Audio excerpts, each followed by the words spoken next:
મોટા સમાચાર ગાંધીનગરથી મળી રહ્યા છે, જ્યાં સીઆઈડી ક્રાઇમના પીઆઈ અને કોન્સ્ટેબલ 30 લાખ રૂપિયાની લાંચ લેતા ઝડપાયા છે।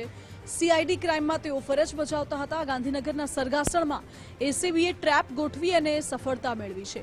કોલ સેન્ટરના ગુનામાં કાર્યવાહી ન કરવા માટે તેઓએ લાંચ માંગી હતી। સીઆઈડી ક્રાઇમના પીઆઈ પેથાભાઈ પટેલ લાંચ લેતા ઝડપાયા છે, તો પોલીસ કોન્સ્ટેબલ વિપુલ દેસાઈ પણ લાંચ લેતા ઝડપાયા।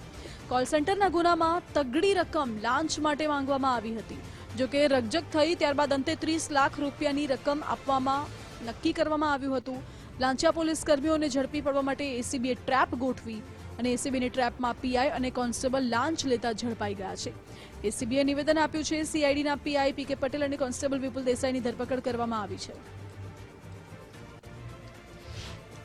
સીઆઈડી ક્રાઇમ ગાંધીનગર દ્વારા વર્ષ 2024માં ગિફ્ટ સિટી ક્લબ ગાંધીનગર ખાતેથી એક આરોપીને પકડવામાં આવેલ, જે કોલ સેન્ટર સાથે સંકળાયેલો હતો અને તેનો જે કોલ સેન્ટરનો જે કારોબાર હતો તે ગોવામાં રહી અને ચલાવતો હતો, જેથી કરી સીઆઈડી ક્રાઇમે ગોવા ખાતે રેડ કરેલી અને ગોવા જઈ અને 23 આરોપીઓને પકડી લાવેલી।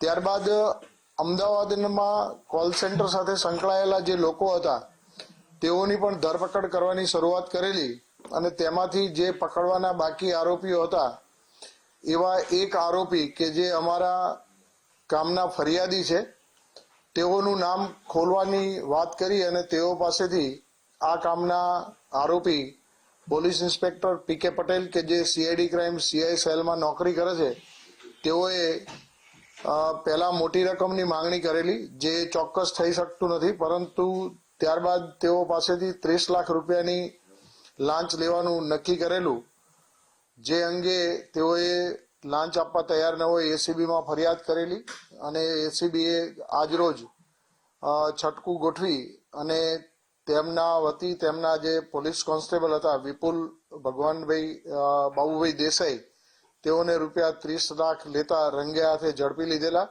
અને ત્યારબાદ આ અંગે પીકે પટેલે પણ સંમતિ આપેલી, અને જેથી પીકે પટેલને પણ તાત્કાલિક અસરથી તેઓની ઓફિસમાંથી પકડી લીધેલા છે।